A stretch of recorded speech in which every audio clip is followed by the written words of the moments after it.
Hey, what's up, my friends? Jason Woodland here, back again with Always the Journey TV. We are on episode number 26, and we are rocking and rolling this thing. Absolutely loving it. Thank you so much for joining us. I sincerely appreciate it. As you see today, I've got my banana shirt representing a band I grew up on called the Gorilla Biscuits, so I'm happy about that. It's a snowy day in Salt Lake City today, so I'm running around with a short sleeve. Who knows?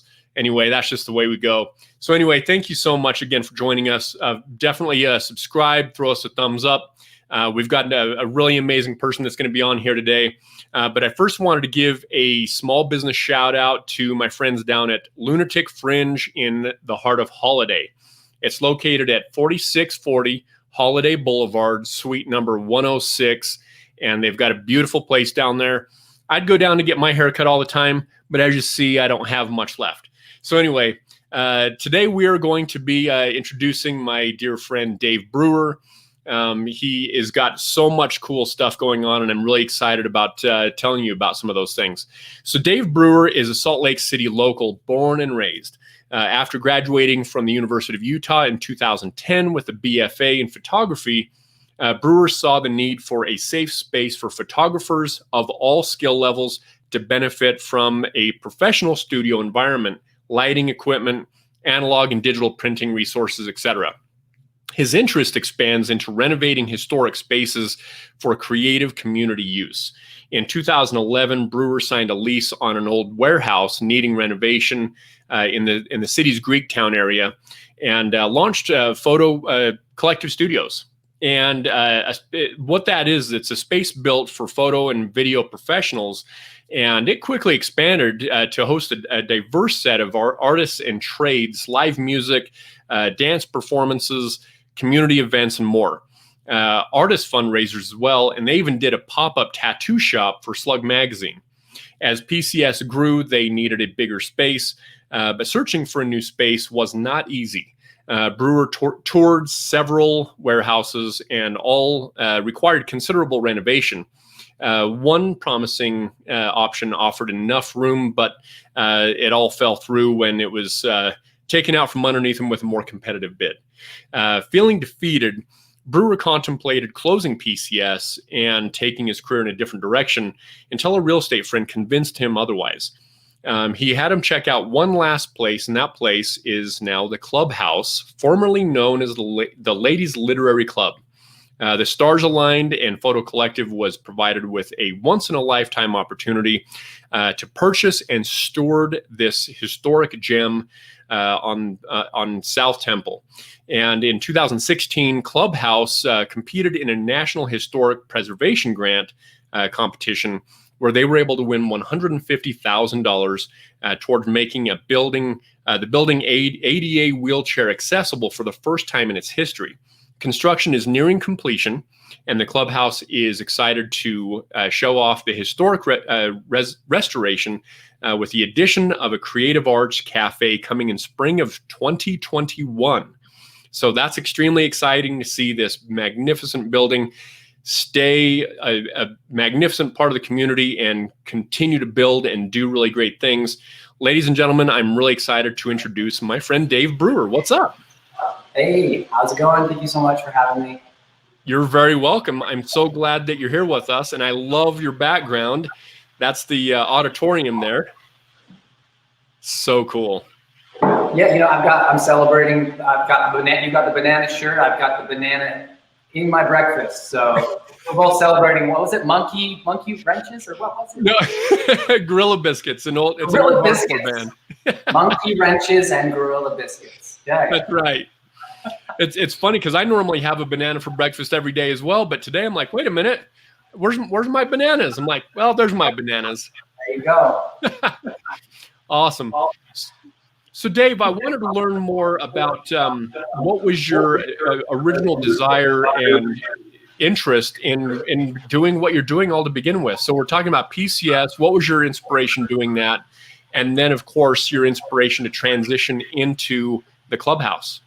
Awesome. Definitely a great question. I think from a logistical standpoint, I was a kind of a starving artist coming up in a photography scene, and I was going to school for photography, and that was kind of my photography community was at school. But I knew that upon graduating, I wasn't able to find anything that was kind of open to the public, citywide, a home base for photographers. And so I recognized a need for a creative environment where photographers could come in. And I think that was the logistical need that I wanted to fill. But I think deep down, there was a little bit more of a personal desire for me. And I think that the real reason was people. I love being around people. I love meeting people and collaborating with people. And so I knew that I enjoyed opening up my own personal home photo studio to friends and family. And that excitement and creative energy that came from that, I wanted to see that on a larger citywide scale. So I basically took a risk and dove in, and I had no idea what I was in for, but all these years later, the relationships that have been built and fertilized behind those scenes, and behind the scenes of those shoots and those productions and events and creative productions, that has been really the bigger picture, is people and relationships. That is way cool. And I mean, you in and of yourself are a phenomenal photographer, and you've done a lot of photography work for different large scale community events. Is that right? Yeah, definitely. So a photo collective, part of our offerings is to continue to document change in our city. So a lot of that comes by ways of, yes, we can show up and document your red carpet photo booth or your anniversary celebration. But we do try to give back to local artists and educators. We like to support up and coming artists. Part of our offerings is kind of an open door policy around all skill sets. We want you to be able to come in, and there's something for everyone. So definitely a lot of community mindful energy as well. That is way cool. I love that. So you guys, you took over the Clubhouse, or the Ladies Literary Club. What year was that again? 2016. 2016. So as you know, I am so excited that you've done that, because my grandmother and my mother were members of the Ladies Literary Club. I love hearing stories. It is so cool. I just love that you're not only keeping it alive, but I mean, you make that place thrive, and you do some amazing things down there. So tell me and my audience more about the Clubhouse and what it is that you're doing. Absolutely. I love hearing stories. A lot of people that come through here, they'll get a tour, they'll ask a few questions, or sometimes at the end of the tour, they'll say, hey, my grandmother was actually a member of this club, and I have some early childhood memories of coming here for some plays or for some dance performances. And so honestly, it's such an honor to be at a place in this time era where the Ladies Literary Club had the building for 100 years, from 1913 to 2013. And in the early days, there were like 500 members that would meet here weekly and monthly for large and small activities ranging in arts and education, dance, theater, current events. And so it was basically a college campus for women before they could attend universities. This was it. This was their place where they could come together.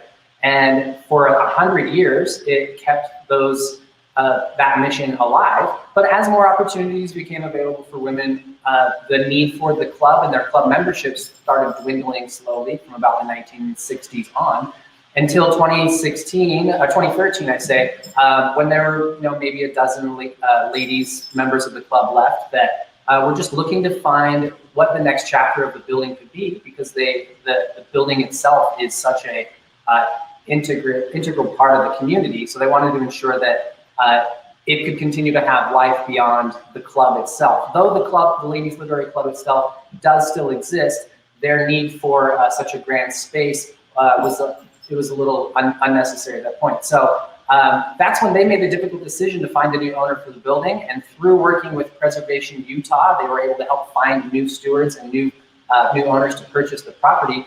The interesting part was the Ladies Literary Club wanted to ensure that the future owners of the building were in alignment with the core values and mission of the Ladies Literary Club, which was to keep the building open to the public and make sure that it's available for cultural enrichment, arts and education.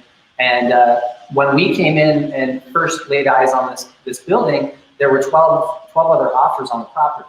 They were mostly private firms, architecture firms, or people that wanted private office space, a couple of proposals for restaurants. even a proposal for an arts school of sorts, which had a lot of really great potential. However, somehow in the communication with all those potential offers, when we came in, Preservation Utah gave us an opportunity to give them a brief explanation of who we are and what we would plan to do given the opportunity to purchase the building. And so being a photographer and filmmaker myself, I had already captured a lot of footage of the type of work that we do, renovating historic spaces for creative use. And I essentially told the visual story of the old warehouse down in Greektown on 200 South between 500 and 600 West, where we originally were occupied as a photo studio, told our story there, and essentially helped also visually tell the story of the Ladies Literary Club in a short, influential video, and showed them what we would do given the opportunity to purchase the building. This is who we are, this is what we come with, and these are our plans. And all of that had a quick turnaround deadline. I had about a week to put together a formal proposal and video, at which they reviewed it in their board meeting and said that they gave us a call back and said that they had watched our proposal, and they said that they had it was a rare board meeting where they said there was a standing ovation afterward or some sort of applause. And one of the members of the board even said, "Can't we just give it to them?" They felt that we were so in alignment with the trajectory of the space that they felt that we were the stewards. And so that day, the stars aligned in a huge way, and we received a call that they had enthusiastically accepted our offer on the purchase of the property, and that we wanted to move forward as with the purchase of the building and moving towards reopening it to the public for the first time in history, essentially, to a larger audience, to a larger demographic, with open arms for all walks of life. So we're excited. And now we're excited to open it up even for people that have never been able to enter the space easily with wheelchairs, with load-ins. We now are going to be ADA wheelchair compliant for the first time in history, opening up the space to an even larger demographic. So we're super honored. Oh my gosh, I love that. So before I continue asking questions, I just wanted to, and I've said this to you before, but I just wanted to thank you for the work that you're doing there. And I mean, because like I said, I've got a connection there. I mean, I used to go to the Christmas soirees down there, right behind you. I used to do the things on the stage, and it's just so amazing. It's just a beautiful building, and it's a wonderful piece of Salt Lake City history. And I love that you've got a passion for it, and that you're sharing that passion and the architecture with everybody in the community.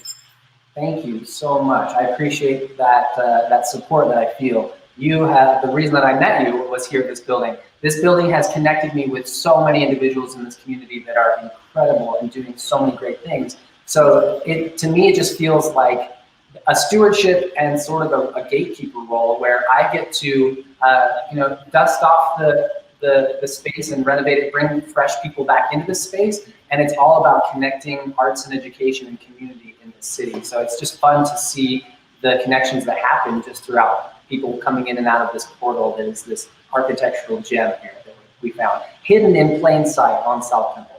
It really is, definitely. Yeah. So Dave, tell us more specifically about the Clubhouse. Like, what is it that the Clubhouse does?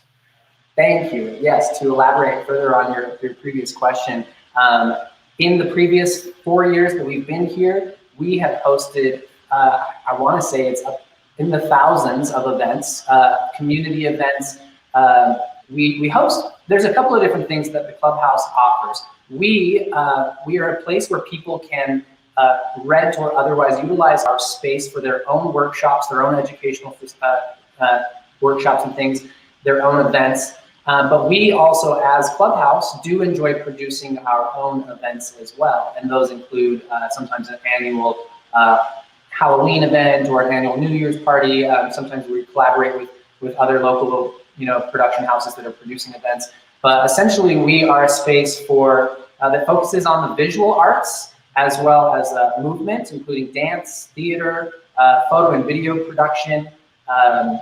Definitely an acoustically sound auditorium, so we are very, very open to song and dance and instruments and pianos and guitars.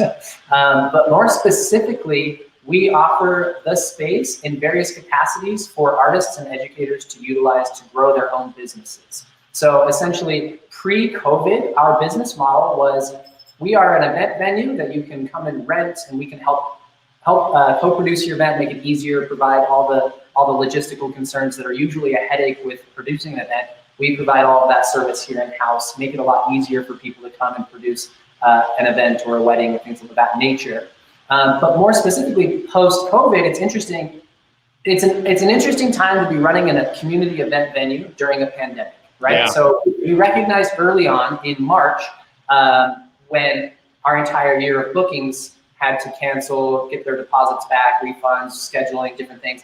We realized that this was not temporary and that we needed to kind of switch gears. Fortunately, we knew we were already going to be working on some construction projects and things. So we knew that the summer we had some downtime that we were working with, but we didn't anticipate our entire business model kind of an opportunity to reevaluate it. So where I'm getting at is we are now reinventing our offerings, and instead of focusing on large-scale events or large-scale gatherings or large-scale corporate or commercial events, we are now essentially looking at this large clubhouse as each individual room has individual offerings that support different users and different people in the community. So now we are working within an ability to lower our rates and provide opportunities and options for artists and educators that makes it insanely affordable to have a foundation for them to grow their own business out of this beautiful space. So that includes offering some extremely discounted hourly rental rates for use for people that are wanting to host, consultations or meetings or small events, small book clubs, but then giving an additional 50% off discount opportunity for people to support it as becoming members of the clubhouse. Essentially going back to the foundation that the Ladies Literary Club had laid. They basically said, hey, there's one monthly due that you pay, and you get to have access to all of these different programs and opportunities. And when we're looking at this now in 2020, moving into 2021, it's like, why reinvent the wheel? We've kind of come full circle where we are working to build community relations and community events. So we want to have a stable foundation that people can comfortably participate in, that is growing something much bigger, but everyone benefits from. So essentially, we will be offering very affordable hourly rates for very small uses of the space. Yep. But then also offering a membership option. For example, if the space is offered at $20 an hour, which is a really affordable rate for a lot of various uses of the thing for large and small meetings, or for medium and small gatherings, we would offer the space at $10 an hour by way of a membership at $100 a month. You get 10 hours on the calendar for your monthly meeting or your monthly workshops. So essentially, we are wanting to offer very simple, easy, affordable membership options for people to support themselves in their own creative endeavors. This is for people that are maybe at a place in their business where they're growing and expanding, but they don't quite need their own brick and mortar space. They don't quite have the clients to afford their own storefront, for example. Well, we have a space that they can utilize and schedule and have private use for their own work that is available and affordable, and it kind of helps them set themselves up on a financial trajectory where they know what their basic expense needs are to be able to then grow their own business. So Clubhouse is a creative condominium of sorts for local businesses to expand and grow. That is a phenomenal idea. I love that, how you've like you said, you sort of went full circle, and now you've sort of like reverted to the Ladies Literary Club model almost. Yeah, in a sense. Yeah, that is really awesome. Okay, Thank you. cool. Yeah, absolutely. So let's talk. Sorry, what was that? I was just going to say, I went off on a tangent, but if it's applicable, a day in the life of Clubhouse varies week to week. But for example, this week we posted a few days of large-scale photo and video productions where safe large scale. When I say safe, I mean no more than 10 people socially distant, but larger scale productions where the entire auditorium is designed and decorated with multiple sets. We do a lot of large, photo and video, but we also do a lot of smaller scale community workshops, figure drawing, small scale movement and meditation, breathing classes, that sort of thing. So that's a little bit of what we do here. Okay, that's amazing. And just to get to let someone know who's watching this that has never been there, first of all, you've got your grand auditorium, which is absolutely amazing. You've got your upstairs room that used to be the library, and that's where you're sitting at currently. And then it also has the balcony that overlooks the auditorium. Sure. Then you've got your downstairs that when you first walk in to your left, you've got that big, really nice, almost living room kind of setting, right? It's called, the architects referred to it as the drawing room, and the ladies used it for a lot of art because it has a lot of natural light with the patio doors though. So the drawing room to the left. Okay, amazing. So just to clarify, would you say that there's those three main rooms are the rooms that are accessible for rent? Those were the main rooms that were available for rent. With this downtime that we've had, we have done a lot of expanding in physical renovations of the space. So now we're excited to very quickly, we're going to be releasing a lot more offerings than the main event spaces that people are used to. So in addition to the auditorium, the drawing room, and the library, we are also opening up the stage as well as two backstage rooms that are really beautifully designed and have been renovated historically. They were originally changing rooms backstage that are located up two sets of stairs, one of which we have recently converted into Backstage Barber, which is now a fresh barber shop that is available backstage behind the curtain. And it's an experience and a treat to come and get yourself a clean shave and a cut. We have a couple of different barbers that are working out of here, and it's a really beautiful, historic barbershop environment. So that is a new offering that we have here. In addition to Backstage Barber, which is located back here. On the other side of the stage, we have another private use space that is available for, a lot of people are utilizing it for body work and massage, as well as sound baths and meditation, breathing, one-on-one coaching and counseling. So it's a beautiful space that is its own private space within an otherwise really large, grand space of an auditorium. So we pride ourselves in being able to create containers within a container. So if the space, if the event, if the production requires grand and ceiling height, we can accommodate for that. If your meeting requires attention and no distractions and a safe environment, we definitely can accommodate that as well. So in addition to the backstage rooms, we are very excited to be opening up for the first time to the public the entire length of the garden level, is what I like to call it, but it is essentially the basement. But it is above ground, it does have natural light, and it has 6,000 square feet of creative use space in the basement. So we've been working on converting old, outdated rooms into functional office space for creatives. When I say office space, it's more of a collaborative creative space with computers for workspace desks. We also we have opened up a recording studio for musicians. So it's a work in progress that will continue to grow, but this is a space that can accommodate practice space for bands. It can accommodate podcast recordings for individuals that are working in realms of podcasting. We have a sound booth as well as a control room and a practice space, a couple of different spaces to expand into. And that all happens in the basement with the opportunity to then bring it up onto the stage, of course. So it's a kind of a practice evolution that we're trying to put together. So the basement will have, it does have a recording studio. We also offer the only public dark room for developing film and making analog prints in Salt Lake City. As far as I know, outside of the University of Utah for students, there's really not a place where anyone can come and learn how to develop film and make prints. So we built a dark room converted an old downstairs kitchen into a full service dark room, which is available every day of the week. We have darkroom hours where we have someone on site that's teaching people and going over the process. So anyone who's interested in getting back to their high school roots or getting back to the smell of Fixer, reach out on our website. We'd love to get you back into a darkroom date night.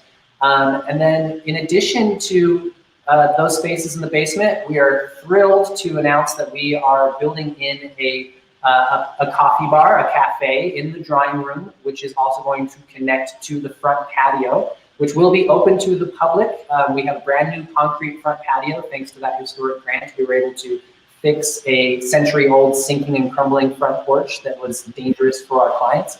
That is now level and drains like it should. And so with the addition of the coffee shop, we have been renovating the old 1926 commercial kitchen that is located behind backstage. There's a hallway that leads to a kitchen space, which was always underutilized and very 1970s Formica everywhere. Yep.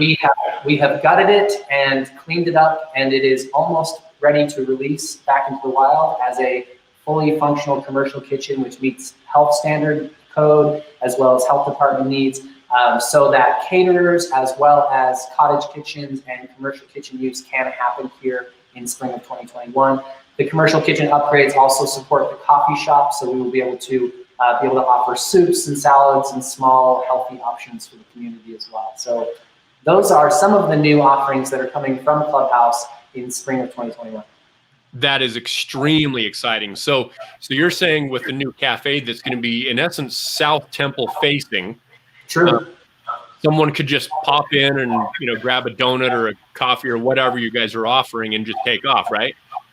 Yeah, absolutely. We are going to be open to the public. We will have public hours. We're leaning towards morning, and we're a very walkable neighborhood. We want to celebrate the historic walkable neighborhood. Everyone that comes by that gets familiar with the space, when we mention the cafe, they say they'll be here every morning because they're already walking by. So yes, it will be open to the public. And as far as donuts or coffee goes, we definitely want to make sure that we're fueling the community with healthy treats and healthy options. So you can expect that from us. We are very mindful and healthy conscious eaters, so we want to offer those things to the community as well. But there will be something for everyone, and we want to ensure that we can take care of ourselves, our own gut, and the gut of the neighborhood. So healthy snacks, healthy. We're focusing on not just a coffee shop, but coffee, kombucha, cacao, tea, really, really nice uplifting beverages. There you go. We hope to bring back the blue tea from the Ladies Literary Club. So we'll bring it back full circle, one historic preservation at a time. I love that. That is a phenomenal idea. Great move there. So tell me, Dave, I want to know what your potential client looks like. So first of all, let's maybe talk about space in there. So let's play like we're in normal times. So post-COVID, when someone says, Dave, I've got a big event that I want to host, I've got a big concert and so forth. What does that look like? So what is the maximum that you can handle? And then what is the minimum you can handle in terms of person and what they're trying to do? Can you expand on that just a tiny bit? Yeah, no, that's a really great question. And like you said, it differs pre-COVID to post-COVID. It's a whole new world in the event industry, and so we're scaling back and accommodating. But it's been really fun to accept that challenge and figure out how to make this a benefit. And so I'm super grateful for this sacred global pause that we've had to figure it all out, right? So essentially, post-COVID, currently, our demographic ranges from individuals and individual artists, educators, practitioners, workshops, people that are wanting to build their own brand. It ranges from single person individuals to also, we are still open to people producing small scale, safe, socially distant events that meet the guidelines and criteria allowed for the space and the safety of everybody in between. So pre-COVID, we said our maximum occupancy is 500 people. And we've hit that at a few events, mostly New Year's parties. We've had a full house of 500 people here. And even with 500 people here throughout the entire 3 floors that it is, it didn't feel overpacked. It was spacious and comfortable.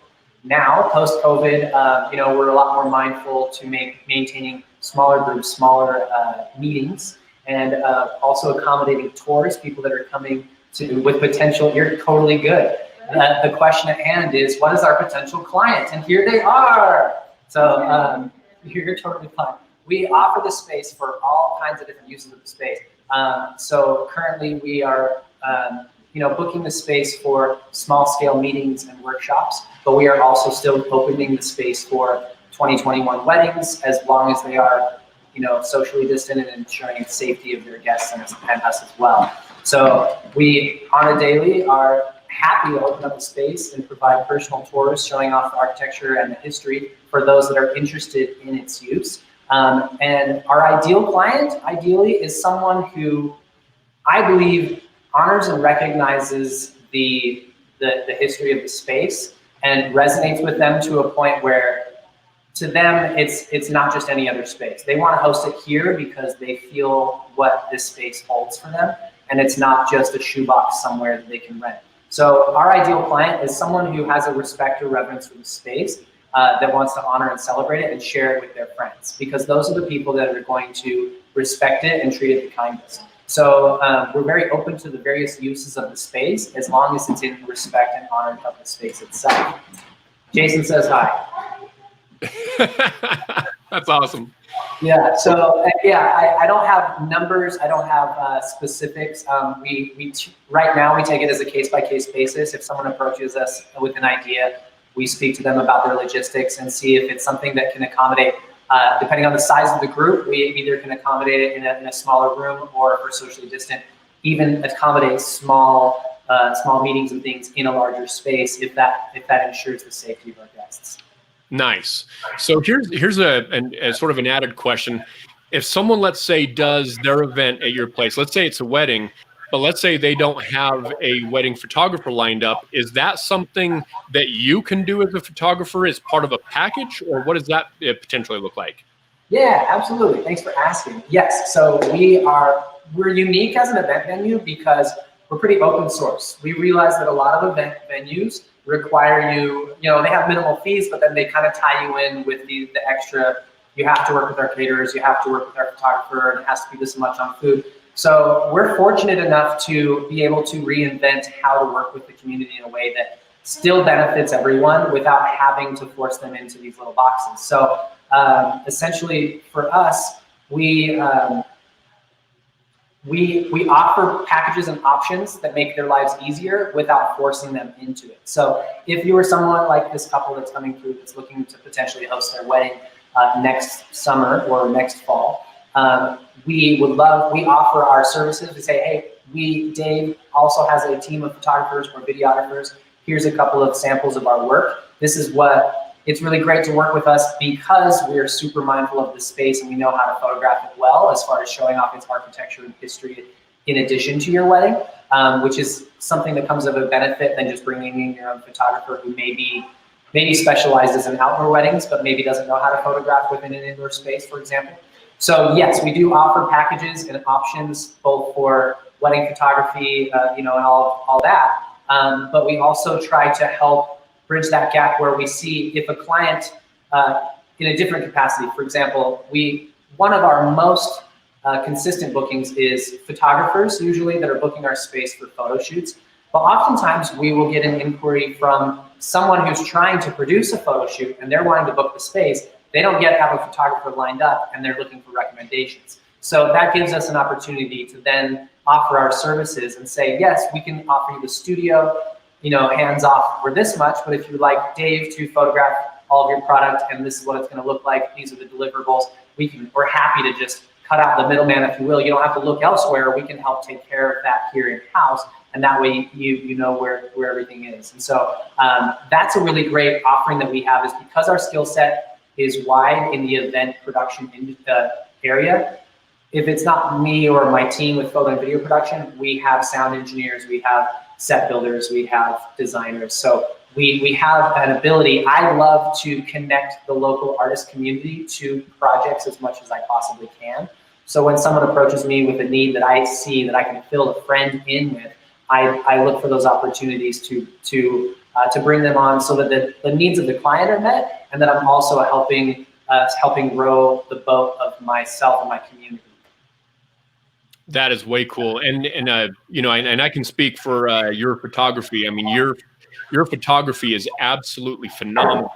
Thank you. I remember that picture you took of me when I was speaking at the what was the Twilight concert series? That's right. It was a hip hop showcase of the Twilight concert series, and they brought you in to spend a little time on the mic to talk about the history of hip hop in Salt Lake City. Because believe it or not, I don't know if a lot of people know about you, but you used to run around in that hip hop scene quite a bit. Yep. That's right. That's where we met. So.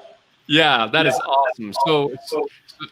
So I definitely vouch for your artistry and photography, and I mean you are phenomenal. So I could definitely say if someone comes to your event space to utilize your service as a photographer, because you made a very good point in terms of being able to not only know how to photograph inside, but you know your building better than anybody, and being able to utilize the architecture within those pictures. So when someone gets their picture taken, someone can say, wow, where were you? Instead of just the photograph of them by sort of on an island almost, you know, they can have a backdrop. Yeah, we definitely are proud to fit that niche where we can help make their lives easier by offering our services that are so abundant. You know, we can help make it easier. So that's our job. Nice. So what is the best way for a client to get a hold of you if they want to learn more about the space and what your offerings are? Definitely. Well, we definitely are an open house, though we do love to be able to organize our communication. So the best way for anyone who is interested in coming to see the space, the very first step is we encourage you to check out our website, which is clubhouseslc.com. That is clubhouseslc.com is the website for the historic building, for the venue, for bookings and things like that. You'll notice a beautiful video that we put together. You put it on the screen right there. Check out the history of the clubhouse. There's a video on our homepage that we created that showcases a 100-year history of this building in 3 minutes. It's a fun little documentary that we whipped up and over the course of the last 5 years. And on that website, there's a lot of information, but if you are looking to book the space, get pricing information, or set up a tour, there's a little contact form that you can fill out that just gives a little bit of brief information about what you're looking to host. And that sends an email to myself as well as Jude, our event manager, who takes all this information, makes sure that we communicate everything, and we get people in here for tours. So we're super open access, we're accessible. Anyone who's interested, we are inviting you, come check us out. Just simply fill out the form, send us an email, and we'll get back to you. So that is the website for Clubhouse. And I would like to mention separately, as we do have separate offers, we have a website for Photo Collective Studios, which lives out of Clubhouse, but is also an on-location community photo agency. And that website is photocollectivestudios.com. There you'll see portfolios of some of our commercial and community event photography, and you'll see an ability to rent photo studio space here at Clubhouse through Photo Collective as well. photocollectivestudios.com. Awesome. You gotta love technology. Yeah. Cool. So in wrapping up, Dave, I'd like to know, what is one of your favorite songs or favorite quotes, or both? Oh, that's right. I was giving this a little bit of thought. One that jumped out at me was, "The master has failed more times than the beginner has even tried." Oh, and yeah. Isn't that like, it's so simple, but it's so profound. And it's a constant reminder to me that I'm doing a good job and I'm doing work and I'm working on myself and I'm bettering myself every day. And though I'm my own worst critique and I hold myself to a high standard, I realize that I'm succeeding because I'm trying. And the master has failed more times than the beginner has even attempted. That is a phenomenal quote. I absolutely love that. And I think you are definitely the epitome of that quote, because, you know, I see you out in the community hustling and creating and building and connecting and doing all these amazing things. And I love that you are just in constant try mode and check things out and testing. And that's awesome. Thank you. And, you know, it kind of reminds me of one other quote that I feel compelled to share, is that we are always teachers and students, and to recognize where we can help somebody, but also be helped, and recognize where we get to accept help. So that's been my mantra in the last couple of years, is we're always, always a student and sometimes a teacher. So recognizing those opportunities for both is crucial in our growth. Nice. I love that. So Dave, this has been a sincere pleasure for you to spend some time with me on my show today, so we can learn more about your business and to get more eyeballs on it. Hey, thank you so much for the opportunity. You're great. You're such a great human being. Thanks for all that you do. I have life insurance because of you, so I'm taken care of. Thank you for pushing me in the right direction to, tidy up a few loose ends. So thanks for, you know, they say that you're an average of the 5 people that you surround yourself with. So thanks for being in my circle, people that are lifting me up. I appreciate it. Oh, you're amazing, man. Thank you so much for your kind words. It's very much appreciated. I love that you're in my circle as well, man. It's an absolute pleasure. Thank you. Take care. Cool. I'm going to put you in the green room for a few moments and wrap it up, and then we'll have a little wrap-up session if that's all right. Sounds good. Thank you. All right. Thanks, brother. So there you have it, my man Dave Brewer over at the Clubhouse. Check him out at clubhouseslc.com. You can go down there and get a tour, check it out for all of your needs there. So they work with individuals for art. They do photography. They do larger scale events. So keep them in mind. And yeah, thank you so much for joining us today. It's a sincere pleasure having you watch my interviews and learning about these wonderful people out in the community. Make sure you subscribe, throw us a thumbs up.